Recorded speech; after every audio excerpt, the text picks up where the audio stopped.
దాదాపుగా 4 దశాబ్దాలు ప్రజాక్షేత్రంలో ఉండి ప్రజలకు అందుబాటులో ఉండే నిజామాబాద్కే జిల్లాకే వన్నె తెచ్చిన పెద్దలు మండవ వెంకటేశ్వరరావు గారు, అదేవిధంగా రాష్ట్ర మహిళా కమిషన్ చైర్పర్సన్ నేరెళ్ల శారద గారు, మిత్రులు కార్పొరేషన్ చైర్మన్ మాజీ శాసనసభ్యులు మాజీ విప్ ఎరావత్ అనిల్ గారు, కార్పొరేషన్ చైర్పర్సన్ మిత్రులు మోహన్ రెడ్డి గారు, వేదిక మీద ఉన్న ఇతర ప్రముఖ నాయకులు, వివిధ గ్రామాల నుంచి నిజామాబాద్ రూరల్ శాసనసభ నియోజకవర్గం నుంచి ఇక్కడికి విచ్చేసిన వేలాది మంది కాంగ్రెస్ పార్టీ కార్యకర్తలకు, ముఖ్యంగా మా ఆడబిడ్డలకు ముందు వరుసలో ఉండి మా ఆడబిడ్డలు ఈరోజు ఇక్కడ అందరూ హాజరయ్యి, అదేవిధంగా కాంగ్రెస్ పార్టీ జిల్లా అధ్యక్షులు నాగేష్ రెడ్డి గారు అందరూ కలిసి ఇంత బ్రహ్మాండమైన కార్యక్రమాన్ని ఏర్పాటు చేసి ఈరోజు నిజామాబాద్ మున్సిపల్ కార్పొరేషనే కాదు 7 మున్సిపాలిటీలలో కాంగ్రెస్ పార్టీ జెండాను ఎగరవేయబోతున్నామని చెప్పినందుకు మీకు అందరికీ మనస్ఫూర్తిగా ధన్యవాదాలు, కృతజ్ఞతలు తెలియజేస్తున్న మిత్రులారా, ఇవాళ ఈ నిజామాబాద్ జిల్లాకు ఒక గొప్ప చరిత్ర ఉన్నది. ఈ చరిత్ర గురించి ఈరోజు మనం మాట్లాడుకోవాల్సి వస్తే నా తెలంగాణ కోటి రతనాల వీణ అని నినదించిన దాశరథి ఈ నిజామాబాద్ గడ్డ మీద పుట్టిన బిడ్డ. ఇక్కడి జైల్లో నుంచే ఆనాడు ఆ నినాదం అందించారు.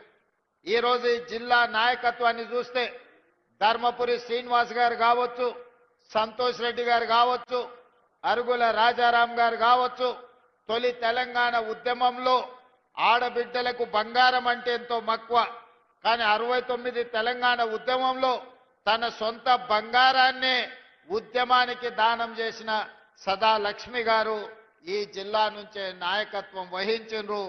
ఈ జిల్లా అభివృద్ధిలో భాగస్వాములైన పెద్దలు మండవ వెంకటేశ్వరరావు గారు ఈ ప్రాంత ప్రజలందరికీ సుపరిచితులు.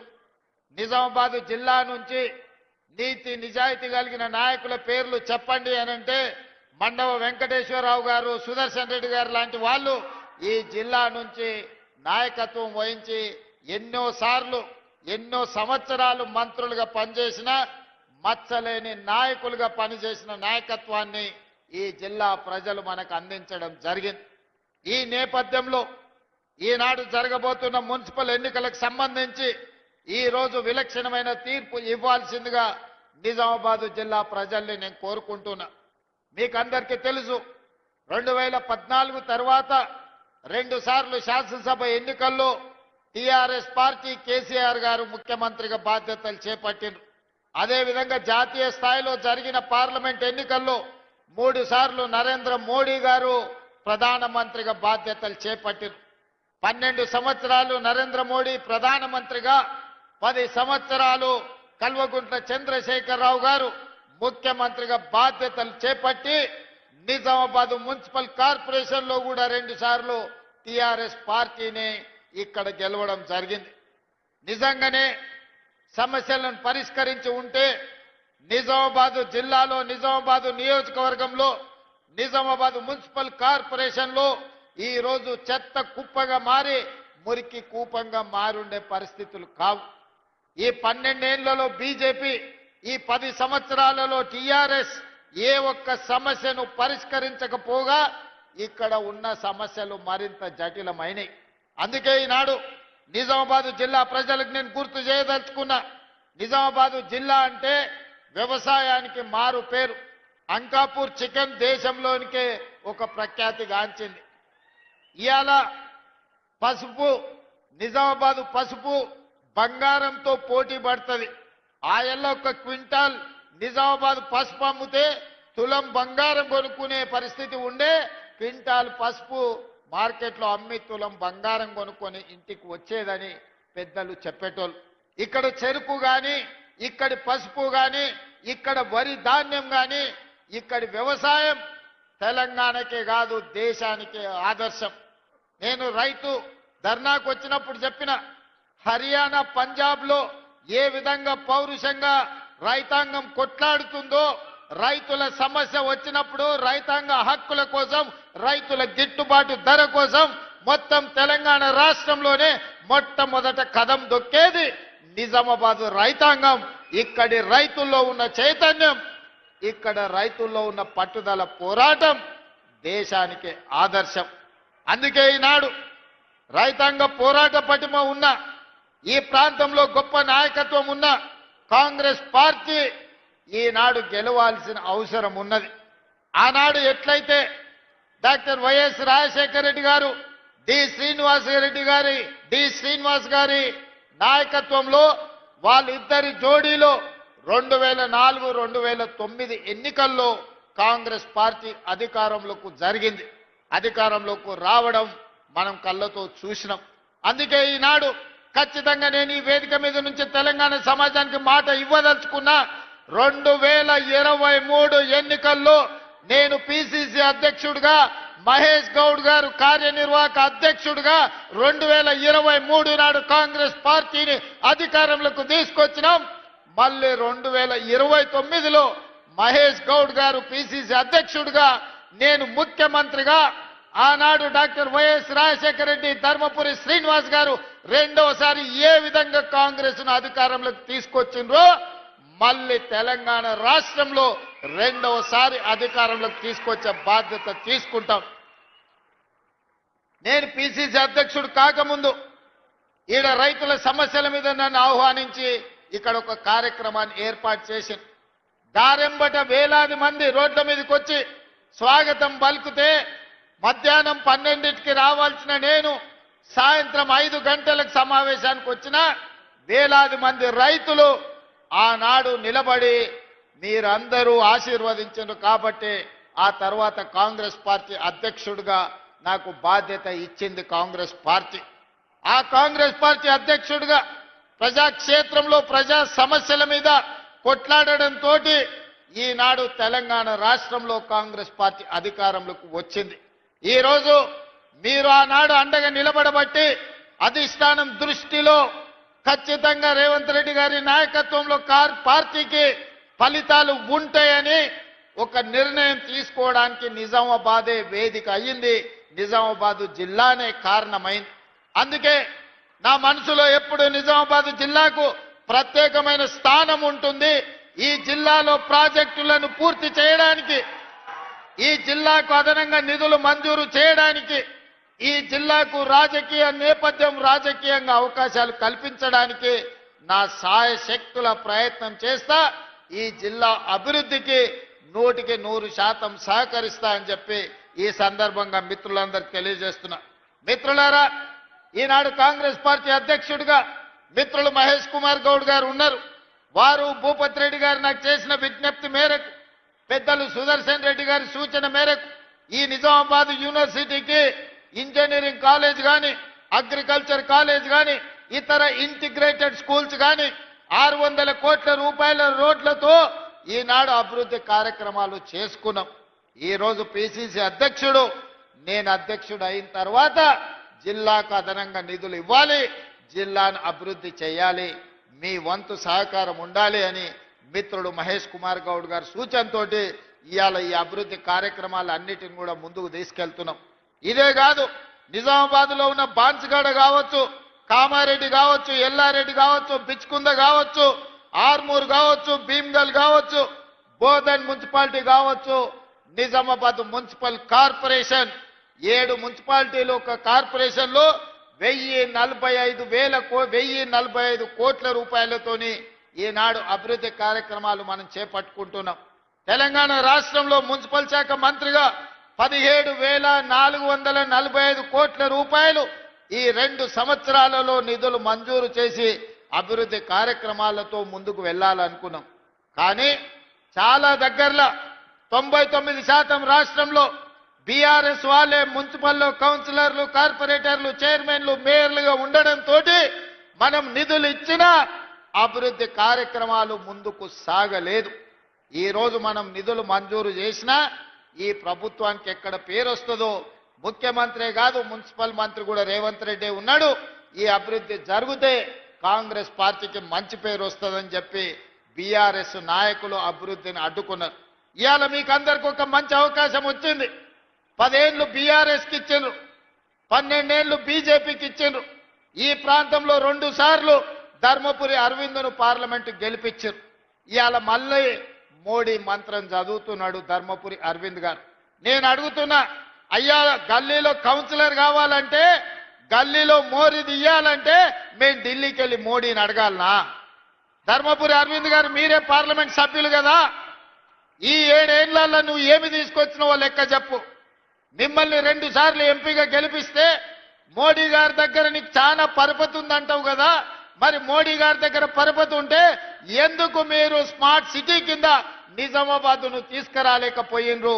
95 సంవత్సరాల మున్సిపాలిటీకి ఒక స్మార్ట్ సిటీగా మీరు మోడీ దగ్గర సాధించలేకపోయినరు. మీ పరపతి ఉపయోగపడలేదంటే మళ్ళీ కార్పొరేటర్లుగా బీజేపీ వాళ్ళని ఎందుకు గెలిపించాలి అని చెప్పి ఈరోజు ధర్మపురి అరవింద్ గారిని నేను అడుగుతున్నా. ఇవాళ మీరే ప్రభుత్వం, మీరే ప్రధానమంత్రి, మీరే పార్లమెంట్ సభ్యులు, మీ సోదరుడు బండి సంజయ్ కేంద్ర మంత్రి, మీ నాయకుడు కిషన్ రెడ్డి గారు కేంద్ర మంత్రి. ఎందుకు తెలంగాణకు నిధులు తీసుకురాలే? ఎందుకు నిజామాబాద్లో ఉండే ఎయిర్పోర్టు ఈ రోజు వరకు మంజూరు జరగలేదు? ఇవాళ హైదరాబాద్లో మెట్రో విస్తరణకు ₹1 తీసుకురాలేదు. మూసి ప్రక్షాళనకు మీ 10 పైసలు తీసుకురాలే. రీజనల్ రింగ్ రోడ్డు గురించి చర్చనే లేదు. ఇవాళ నిజామాబాద్ ఔటర్ రింగ్ రోడ్డు గురించి కేంద్రం నిధులు తెస్తా అంటే మేము ఎవరమైనా వద్దన్నమా? ఏమి తీసుకొచ్చిండ్రని, ఏమి ఇచ్చిండ్రని, ఏమి తెచ్చిండ్రని ఇవాళ మీరు ఓట్లు అడుగుతున్నారు, ఇవాళ ప్రజల దగ్గరకు వస్తున్నారని నేను అడగదలుచుకున్న ధర్మపురి అరవింద్ గారిని. ఇవాళ మీ వల్ల ఏమి ప్రయోజనం లేదు. 3 సార్లు మోడీ ప్రధానమంత్రి అయినా నిజామాబాద్ స్మార్ట్ సిటీ కాలేదు అని అంటే మీకు ఇచ్చే ఉద్దేశమే లేదు. నిజామాబాద్ ప్రజల ఓట్లు కావాలి కానీ నిజామాబాద్ అభివృద్ధికి నిధులు తెచ్చే ఉద్దేశమే మీకు లేదు. పాపం ధర్మపురి అరవింద్ గారు ఇప్పుడు కాదు అప్పుడు కేసీఆర్, కేటీఆర్, హరీష్ ను జైల్లో పెట్టాలి, చిప్పకూడు తినిపించాలని మాట్లాడుతుంటాడు. మరి కాళేశ్వరం 1,00,000 కోట్లు దిగమింగిండ్రు. మోడీ గారు వచ్చినప్పుడు, అమిత్ షా గారు వచ్చినప్పుడు కాళేశ్వరం కేసీఆర్ గారు ఏటీఎంగా మార్చుకున్నాడు. మాకు అవకాశం ఇవ్వండి, 48 గంటల్లో సిబిఐకి ఇస్తే జైల్లో పెడతామని కిషన్ రెడ్డి గారు అన్నారు. మరి మీరు అడిగిండ్రు, శాసనసభలో చర్చ పెట్టి 6 నెలల కింద సిబిఐకి ఇచ్చినాం. మరి 48 గంటల్లోనే జైల్లో పెడతాన్న కిషన్ రెడ్డి యాడబోయి ఏ బొక్కలు దాచుకున్నాడని నేను అడుగుతున్నా. ఎందుకు కాళేశ్వరంలో 1,00,000 కోట్లు మింగిన కేసీఆర్, హరీష్ ను బీజేపీ వాళ్ళు మరి బొక్కలేయకుండా చెర్లపల్లి జైల్లో పెట్టి చిప్పకూడు పెట్టకుంటే ఎవరు కాపాడుతున్నారు? ఇవాళ కేటీఆర్ ను జైల్లో పెట్టాలని అరవింద్ గారు అంటున్నారు. అందుకే ఫార్ములా ఈ రేస్ కేసు కట్టి అరెస్టులు చేయమని కేంద్ర ప్రభుత్వానికి పంపిస్తే ఆ ఫైలు మోడీ గారి ఆఫీసులో మూలకు అడ్డది. మరి ధర్మపురి అరవింద్ గారికి బాధ్యత లేదా? ఎందుకు అరవింద్ గారు మాట్లాడతలేరు? ఈ వేదిక మీద నుంచి ధర్మపురి అరవింద్ గారిని నేను ప్రశ్నిస్తున్నా. మీ కిషన్ రెడ్డి గారు ఏ రకంగా కేసీఆర్ ని కాపాడుతున్నాడో మీకు కనిపిస్తలేదా? మీరు వెళ్ళి నరేంద్ర మోడీ గారితో మాట్లాడి 1,00,000 కోట్లు పెట్టి కట్టిన కాళేశ్వరం 3 ఏళ్లలోనే కూలేశ్వరం అయిపోయింది. ఇవాళ కూలిపోయింది. 1,00,000 కోట్లు గోదావరి పాలైనాయి. మీరు ఎందుకు ఆ కేసును ముందుకు కొనసాగిస్తలేరు? అదే ఈ ప్రాంతంలో ఎస్ఆర్ఎస్పీని శ్రీరామ్ సాగర్ ని కాంగ్రెస్ పార్టీ పండిత్ జవహర్లాల్ నెహ్రూ కట్టారు. ఇవాళ నిజామాబాద్ జిల్లాలో చెరుకు బండినా, వరి బండినా, పసుపు బండినా, సోయాబీన్ బండినా నిజామాబాద్ లో పంటలు పండుతున్నాయి. రైతులు ఈరోజు ఆత్మ గౌరవంతో తలెత్తుకొని తిరుగుతున్నారంటే కాంగ్రెస్ పార్టీ కట్టిన ప్రాజెక్టులే కదా. మేం కట్టిన ప్రాజెక్టులు ఎట్లున్నాయి, బీఆర్ఎస్ వాళ్ళు కట్టిన కూలేశ్వరం ఎట్లుందో ఒక్కసారి చూడండి. గోదావరి జలాలను అడ్డం పెట్టుకొని తెలంగాణను కొల్లగొట్టిన కేసీఆర్, హరీష్, కేటీఆర్ ను ఎన్నడు అరెస్టు చేస్తారో మీరు చెప్పాల్సిందిగా నేను ఈరోజు అడుగుతున్నా. అందుకే ధర్మపురి అరవింద్ గారికి పరపతి లేదు. మోడీ దగ్గర ఈనాడు ఆయన మాట చెల్లుబాటు కాదు. కాబట్టి పార్లమెంట్లో ఆయన ఉన్నాడు. నిధులు దేవాలంటే కేంద్రం నుంచి ఎంపీలు చాలు, కౌన్సిలర్లు వెళ్ళేది, కార్పొరేటర్లు వెళ్ళేది ఢిల్లీకి కాదు, ఇక్కడ ఉండే మున్సిపల్ మంత్రి దగ్గరికి వెళ్ళాలి, లేకపోతే స్థానికంగా ఉండే ఎమ్మెల్యే దగ్గరికి వెళ్ళాలి. స్థానిక ఎమ్మెల్యే భూపతి రెడ్డి ఉన్నాడు, మున్సిపల్ శాఖ మంత్రిగా నేనున్నా. ఇవాళ కౌన్సిలర్లు కార్పొరేటర్లను మీరు గెలిపించండి, నిధులు ఇచ్చే బాధ్యత నాది, నిజామాబాద్ను అభివృద్ధి చేసే బాధ్యత నాది, నిజామాబాద్ ఔటర్ రింగ్ రోడ్ ఇచ్చే బాధ్యత నాది, మంచి ప్రాజెక్టును పూర్తి చేసి భూపతి రెడ్డి అడిగిన ఇరిగేషన్ ప్రాజెక్టులను పూర్తి చేసి నిధులిచ్చి నిజామాబాద్ను అభివృద్ధి చేసే బాధ్యత మరి అందుకే ఇవాళ ఇక్కడికి వచ్చిన మా యువకులను అడుగుతున్నా, మీరు గాడిదకు గడ్డేసి మీరు ఆవుకు పాలు పిండుతామంటే సాధ్యమా? మీరు ఆ బీఆర్ఎస్ బీజేపీలకు ఓట్లేసి కాంగ్రెస్ పార్టీలను అభివృద్ధి చేయమంటే నేను నిధులు ఇవ్వాలన్నా మేయర్ మనోడు ఉండాలి కదా, కార్పొరేటర్ మనోడు ఉండాలి కదా, కౌన్సిలర్లు మనోళ్ళు ఉండాలి కదా, అడగంది అమ్మాయినా అన్నం పెట్టదు అంటారు. రేపు ఎమ్మెల్యేతోనో మంత్రులతోనో సహకారం తీసుకొని పనులు చెయ్యాలి అనంటే స్థానికంగా మనోడై ఉండాలి. వెనకటికే పెద్దలు చెప్పారు, మట్టికి పోయినా ఈ ఇంటోడు పోవాలని. మరి మన బస్తీ మన కాలనీల అభివృద్ధి జరగాలి అంటే మనోడు కార్పొరేటర్ గెలిచి ఉండాలి. అందుకే చాలా సంవత్సరాల తర్వాత మంచి అవకాశం నిజామాబాద్కు వచ్చింది. ఈ బంగారం లాంటి అవకాశాన్ని జారవిడ్చుకోకండి. ఈరోజు పిసిసి అధ్యక్షుడిగా మహేష్ కుమార్ గౌడ్ గారు ఉన్నారు, రాష్ట్ర ప్రభుత్వ సలహాదారులుగా సుదర్శన్ రెడ్డి గారు ఉన్నారు, అదే విధంగా షబ్బీర్ అలీ గారు, వీళ్ళందరూ కూడా ప్రభుత్వంలో కీలకమైన బాధ్యతలు పోషిస్తున్నారు. సరాసరి వాళ్ళు ముఖ్యమంత్రి దగ్గరకు వచ్చి ఏమైనా అడగగలిగి నిధులు మంజూరు చేయించుకునే పరిస్థితి వాళ్ళ చేతుల్లో ఉంది. కాబట్టి ఈరోజు నిజామాబాద్లో కాంగ్రెస్ పార్టీ జెండా ఎగరాలి.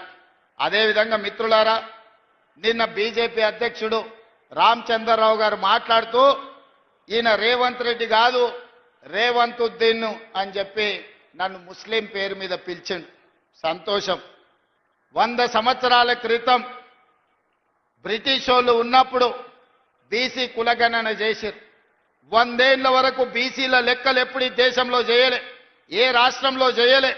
మహేష్ గౌడ్ గారు నేను అందరం అయిన తర్వాత బీసీ కులగణన చేయాల్సిందని 100 సంవత్సరాల సమస్యకు తెలంగాణ రాష్ట్రమే మొట్టమొదటిసారి మీరు socio economic education employment and political cost సర్వేను మేము పూర్తి చేసినాడు. ఆనాడు మేము అధికారికంగా లెక్కలు ప్రకటించినప్పుడు మా మిత్రుడు మహేష్ గౌడ్ గారు ఒక మాట అన్నాడు, అయ్యా ఆయన పేరుకే రేవంత్ రెడ్డి కానీ ఇవాళ వారిని రేవంత్ గౌడు అని నేను అంటున్నా. ఈ రోజు ఎంతో గొప్ప పని చేసిండు మా బలైన వర్గాల లెక్కలు తీశాని మా మహేష్ గౌడ్ గారు ఆనాడు నన్ను రేవంత్ గౌడ్ అన్నాడు. నేను సంతోషంగా స్వీకరించిన. ఆ తర్వాత మాదిగా ఉపకులాల వర్గీకరణ సమస్య ఉన్నది. 40 ఏళ్ళు రావణ కాష్టంలాగా మండుతున్నది. ఆనాడు ఈ వర్గీకరణకు సంబంధించి సుప్రీంకోర్టు జడ్జిమెంట్ ఇస్తే 100 రోజుల్లోనే ఆ సమస్యకు శాశ్వత పరిష్కారం చూపించి 40 సంవత్సరాల సమస్యను శాశ్వతంగా పరిష్కరించి వర్గీకరణ చేసి మాదిగా ఉపకులాలకు న్యాయం చేసినప్పుడు మా సహచర మంత్రివర్గ సభ్యులు దామోదర్ రాజనరసింహ గారు ఈ రోజు నుంచి ఈయన రేవంత్ రెడ్డి కాదు రేవంత్ మాదిగా మా మాదిగోళ్ళ బిడ్డగా మేము భావిస్తున్నామని దామోదర్ రాజనరసింహ గారు అన్నారు. నాకు చాలా సంతోషమైంది వాళ్ళ జాతిలో నన్ను ఒక్కడిగా పరిగణించినందుకు. అదేవిధంగా వాకిటి శ్రీహరి 30 ఏళ్ల కాంగ్రెస్ కార్యకర్త, ఏ రోజు ఏ అవకాశం రాలే. ఉత్తమ్ కుమార్ రెడ్డి గారు పట్టుబట్టి ఎమ్మెల్యే టికెట్ ఇప్పిస్తే మొదటిసారి ఎమ్మెల్యేకు మంత్రివర్గంలో శ్రీహరిని మంత్రి చేసినప్పుడు మా ముదిరాజు బిడ్డలందరూ కలిసి రేవంత్ రెడ్డి కాదు రేవంత్ ముదిరాజు అని మా ముదిరాజులు నన్ను అన్నప్పుడు ఆ సామాజిక వర్గం కూడా నన్ను హక్కున చేర్చుకున్నందుకు నేను సంతోషపడ్డా. యువకుడు 35 సంవత్సరాల వయసులోనే పెద్దల సభకు అనిల్ యాదవ్ను పంపించినప్పుడు హైదరాబాదులో సదర్ నిర్వహించినప్పుడు యాదవ్ సోదరులందరూ రేవంత్ రెడ్డిని రేవంత్ యాదవ్ అని ఆ రోజు వేదిక మీద పిలిచినప్పుడు నేను గర్వపడ్డా. మా యాదవ్ సోదరులు కూడా నన్ను హక్కున చేర్చుకున్నారని. ఇవాళ సిక్కు సోదరులు స్వర్ణ దేవాలయం లాంటి దేవాలయాన్ని మూసీ నది పరివాహక ప్రాంతంలో నిర్మాణం చేస్తాం, సిక్కుల ఆత్మ గౌరవాన్ని నిలబెడతామని చెబితే సిక్కు సోదరులు సర్దార్ రేవంత్ సింగ్ అని అన్నప్పుడు సిక్కు సోదరులు కూడా నన్ను అభిమానించినందుకు సంతోషం అని చెప్పిన. वैसे ही मैं कल मुसलमान के मीटिंग में गया, जगह जगह पे मुसलमानों के और 4% जो रिजर्वेशन हमने दिया, 4% रिजर्वेशन बचाने के लिए हम लोग मेहनत कर रहे हैं। मुसलमानों को जो जो जब जब जरूरत है सब कुछ कांग्रेस पार्टी ने दिया। इस देश को राष्ट्रपति मुसलमान को कांग्रेस पार्टी ने बनाया। 7 मुख्यमंत्रियों को इस देश में कांग्रेस पार्टी मुसलमानों को बनाया। मेरा कैबिनेट में शब्बीर भाई को मंत्री बनाने के लिए निजामाबाद अर्बन चुनाव में हम चुनाव लड़वाए। मैं कामारेड्डी, मेरे लिए शब्बीर भाई ने कुर्सी छोड़ा था कामारेड्डी असेंबली में, मगर हम केसीआर को हराए, हम नहीं जीत सका। आप लोग शब्बीर भाई को नहीं जिताया। फिर भी मुसलमानों को मंत्री बनाने के लिए मोहम्मद अजहरुद्दीन को बिना एमएलए बिना एमएलसी हम मंत्री बनाए। कल परसों हम उनको भी एमएलसी बनाने वाले हैं। इसीलिए इतने सारे 8 मुसलमान माइनॉरिटियों को हम लोग कॉर्पोरेशन चेयरमैन बनाए। मतलब ये सरकार में बराबर मुस्लिम माइनॉरिटी को हिस्सा दे दिए। उनका हक है, उन लोगों का हक उनको पहुंचा दिए। इसीलिए आज कोई मुसलमान के भाई रेवंत को रेवंतुद्दीन कहे तो भी मेरे कोई परवाह नहीं है। मैं इसको अच्छी तरीका से मैं स्वीकार करता हूं। भारतीय जनता पार्टी రామచంద్రరావు రేవంతుద్దీన్ అన్నావు కదా, నాకేం ప్రాబ్లం లేదు. రేవంత్ గౌడ్ అయినా, రేవంత్ మాదిగ అయినా, రేవంత్ ముదిరాజ్ అయినా, రేవంత్ యాదవ్ అయినా, సర్దార్ రేవంత్ సింగ్ అయినా, లేకపోతే రేవంతుద్దీన్ అయినా నాకేమీ అభ్యంతరం లేదు. అన్ని కులాలను అన్ని మతాలను సమన్వయం చేసుకొని రాష్ట్రాన్ని పరిపాలించి రాష్ట్ర ప్రజలకు సంక్షేమాన్ని అమలు చేసి రాష్ట్రాన్ని అభివృద్ధి పదం వైపు నడిపించి దేశంలోనే నెంబర్ 1 రాష్ట్రంగా తెలంగాణను నిలబెట్టే అవకాశం 4 కోట్ల ప్రజలు ఇచ్చిండ్రు. నేను గర్వంగా ఫీల్ అవుతా రామచంద్రరావు గారు. కానీ నేను నిన్ను ఒక్క మాట అడగదలుచుకున్నా. నీ పక్కల కూర్చున్న కిషన్ రెడ్డి ఎవరయ్యా? ఎందుకు కేసీఆర్ని కాపాడుతున్నాడే? కాళేశ్వరం అవినీతిలో 48 గంటల్లో అరెస్టు చేస్తామన్న కిషన్ రెడ్డి కేసీఆర్ని ఎందుకు కాపాడుతున్నాడే? ఇవాళ కిషన్ రెడ్డి కాదు, కిషన్ రెడ్డి కల్వకుంట్ల కిషన్ రావుగా మారిండు. ఆ సంగతి నీకు తెలుసా రామచంద్రరావు గారు? ధర్మపురి అరవింద్ గారు, మీ కిషన్ రెడ్డి కాదు. ఇవాళ మీ కిషన్ రెడ్డి కల్వకుంట్ల కిషన్ రావుగా మారిండు. కేసీఆర్ కో కొడుకున్నాడు, కేసీఆర్ కో పుత్రుడు ఉన్నాడు, దొంగ పుత్రుడు కేటీఆర్. ఇవాళ కేసీఆర్ కి ఇంకో దత్తత పుత్రుడు ఉన్నాడు, ఆయన పేరు కల్వకుంట్ల కిషన్ రావు. దొంగ పుత్రుడు దత్తపుత్రుడు కలిసి ఈ రోజు కేసీఆర్ అవినీతిని కాపాడే ప్రయత్నం చేస్తున్నారు. మొట్టమొదట రామచంద్రరావు గారు కిషన్ రెడ్డి గారిని జనజీవన స్రవంతిలోకి తీసుకురా. ఈ రోజు కేసీఆర్ కు కాదు ఊడిగం చేయాల్సింది, తెలంగాణ ప్రజలకు సేవలు అందించాలి. నిజంగానే మీకు పరపతి ఉంటే మున్సిపాలిటీలలో ఓట్లు అడగాలంటే నిజామాబాద్ కార్పొరేషన్ ని స్మార్ట్ సిటీలో ఈ రోజు మీరు ప్రకటించండి. హైదరాబాద్ నగరంలో మూసీ నిర్మాణం, అహ్మదాబాద్ లో మీరు నర్మదా నది రివర్ ఫ్రంట్ కట్టుకుంటారు, ఢిల్లీలో యమునా నది కట్టుకుంటారు, ఉత్తరప్రదేశ్ లో గంగా నది కట్టుకుంటారు. మా హైదరాబాద్ కు మాత్రం మూసీ నది ప్రక్షాళన జరగొద్దా? మోడీ నిధులు ఇయ్యడా? మోడీకి ఓట్లు ఇయ్యలేదా? బీజేపీకి 8 సీట్లు ఇవ్వలేదా? తెలంగాణ నుంచి 8 మంది ఎంపీలను ఇస్తే 2 మంత్రులను చేసినామంటున్నారు, కానీ ₹1 కూడా తెలంగాణకి ఇవ్వలేదు. ఇది దుర్మార్గం కాదా అని నేను బీజేపీ నాయకులను నేను అడుగుతున్నా. అందుకే మీకు ఓటు అడిగే హక్కు లేదు. తెలంగాణ ప్రజలు బీజేపీని బొందబెట్టాలి. బీజేపీ బీఆర్ఎస్ వేరు వేరు కాదు, వీళ్ళిద్దరిది ఫెవికల్ బంధం. వీణ వాణి అని 2 తలకాయలు కలిసి బాడీ వేరుంటుంది, ఆడపిల్లలు ఉన్నారు. బీజేపీ బీఆర్ఎస్ బంధం కూడా విడదీయరాని ఫెవికల్ బంధం. ఇవాళ బీజేపీ కేసిన బీఆర్ఎస్ కేసిన ఒక్కటే, ఆ ఓట్లు తీసుకెళ్లి మూసీ నదిలో వేసినట్టే. ఎందుకంటే ఇవాళ ప్రభుత్వం అనేది ఉన్నది, 2 ఏళ్లే మనం పూర్తి చేసుకున్నది. ఇంకా 8 ఏళ్లు కాంగ్రెస్ పార్టీ అధికారంలో ఉంటుంది, తెలంగాణను అభివృద్ధి చేస్తుంది. ఈ అభివృద్ధిలో నిజామాబాద్ కు ప్రత్యేకమైన స్థానం ఉంటుంది. నిజామాబాద్ నుంచే ఈ తెలంగాణ అభివృద్ధికి పునాదులు వేస్తాం. నిజామాబాద్ కి ఎయిర్పోర్ట్ తీసుకొచ్చే బాధ్యత మా ప్రభుత్వం తీసుకుంటుంది. ఇవాళ ఆదిలాబాద్ లో ఎయిర్పోర్ట్ తెచ్చినాం, వరంగల్లో ఎయిర్పోర్ట్ తెచ్చినాం, వరంగల్ అండర్ గ్రౌండ్ డ్రైనేజ్ ఇచ్చినాం, ఇవాళ కరీంనగర్ ఔటర్ రింగ్ రోడ్ ఇస్తున్నాం, వరంగల్ ఔటర్ రింగ్ రోడ్ ఇవ్వబోతున్నాం. ఇవన్నీ పథకాలు జరిగినాయంటే కాంగ్రెస్ పార్టీ అధికారంలో ఉంది కాబట్టే ఇవాళ పేదలకు న్యాయం జరిగింది. అదేవిధంగా టీఆర్ఎస్ వాళ్ళు అంటూరు ఏం చేసిరని, నేను చెప్పదలుచుకున్న రాసుకోండి. కేసీఆర్ ఫామ్ హౌస్ల ఖాళీగానే ఉంటే పెన్ను పేపర్ తీసుకొని రాసుకో. నువ్వు 10 ఏళ్లల్లా ఒక్క రేషన్ కార్డు కూడా ఇయ్యలే. ఉత్తమ్ కుమార్ రెడ్డి నాయకత్వంలో లక్షలాది మంది పేదలకు రేషన్ కార్డులు ఇచ్చి ఇవాళ 3,17,00,000 మందికి ఇవాళ సన్న బియ్యం ప్రతి మనిషికి 6 కిలోల చొప్పున ప్రతి పేదవాడికి ఆ రేషన్ కార్డులతో పాటు సన్న బియ్యం అందిస్తున్నాం. మా అక్కలు ఇక్కడనే ఉన్నారు సాక్షిగా. సన్న బియ్యం మేము ఇస్తున్నాం. ఆయల్ల దొడ్డు బియ్యం ఇస్తే బర్లకు పెట్టేటోళ్ళు, లేకపోతే రేషన్ షాప్ వనికి అక్కడి నుంచి అక్కడనే అమ్మేది.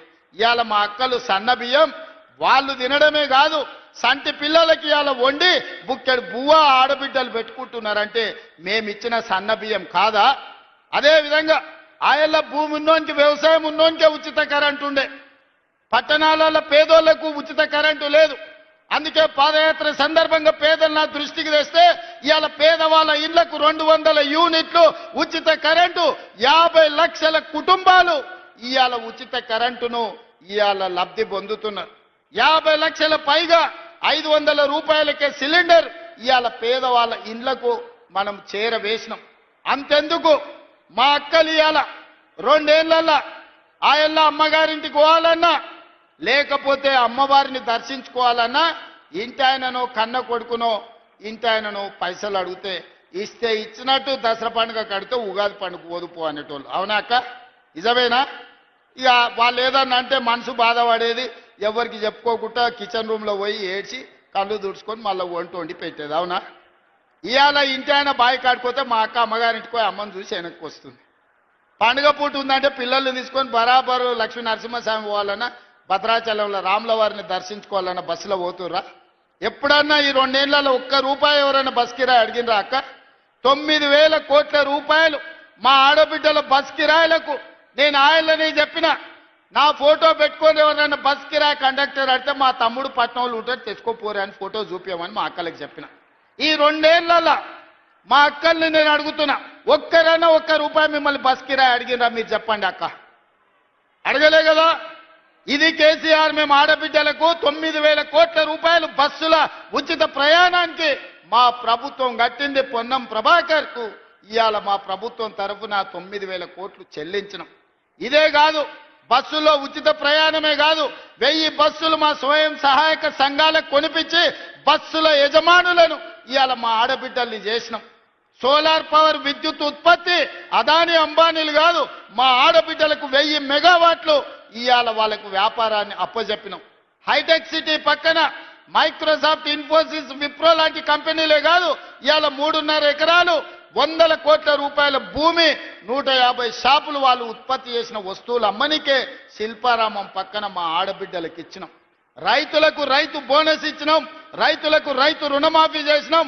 ఆనాడు ఒరేసుకుంటే ఉరేసుకున్నట్టే అంటే ఈనాడు మీరు వరి వండించండి, సన్న వడ్లకు 500 రూపాయల బోనస్ ఇస్తామని దేశంలోనే ఈ 2 ఏళ్లలో ప్రతి సంవత్సరం అత్యధికంగా వడ్లు పండించినాం. ప్రతి వాళ్లకు గిట్టుబాటు ధరతో పాటు 500 బోనస్ ఇచ్చినాం. అత్యధికంగా ఇవాళ లబ్ధి పొందిన జిల్లా నిజామాబాద్ జిల్లా. ఈ జిల్లాలో పండించిన వడ్లు దాయానికి గోడౌన్లే లేవని పెద్దలు సుదర్శన్ రెడ్డి గారు ఇప్పుడే చెప్పిండ్రు. నిరుద్యోగ యువకులకు 70,000 ఉద్యోగాలు ఈనాడు మేము లెక్క కట్టి ఇచ్చినాం. కేసీఆర్ నీకు అనుమానం ఉంటే ఫామ్ హౌస్ల నుంచి ఎల్పీ స్టేడియం రా, 70,000 మంది విద్యార్థులను ఉద్యోగాలు ఇచ్చిన వాళ్ళను తలలు లెక్క కట్టి లెక్క చూపి ఒక్క తలకాయ తగ్గినా నా తల తీసుకుంటా. 70,000 ప్రభుత్వ ఉద్యోగాలు మేమిచ్చి చూపించినాం. గ్రూప్ 1 2011 తర్వాత పరీక్షలు 15 ఏళ్లు పెట్టకపోతే పరీక్షలు పెట్టి ఉద్యోగాలు ఇస్తే కాళ్ళ కట్టెబెట్టి కోర్టులో లిటిగేషన్లు పెడితే నిన్న హైకోర్టు చెంప చెల్లుమని కొడితే 562 మంది గ్రూప్ 1 ఉద్యోగాలను నియామక పత్రాలు మేము అందించినాం. మా ఆడబిడ్డలు కానీ, రైతులు కానీ, నిరుద్యోగ యువకులు కానీ, అభివృద్ధి కార్యక్రమాలు కానీ, ఔటర్ రింగ్ RRR కానీ ఇట్లా చెప్పుకుంటూ పోతే ప్రతి అభివృద్ధి కార్యక్రమాన్ని ఈ 2 ఏళ్లలోనే మనం చేసుకున్నాం.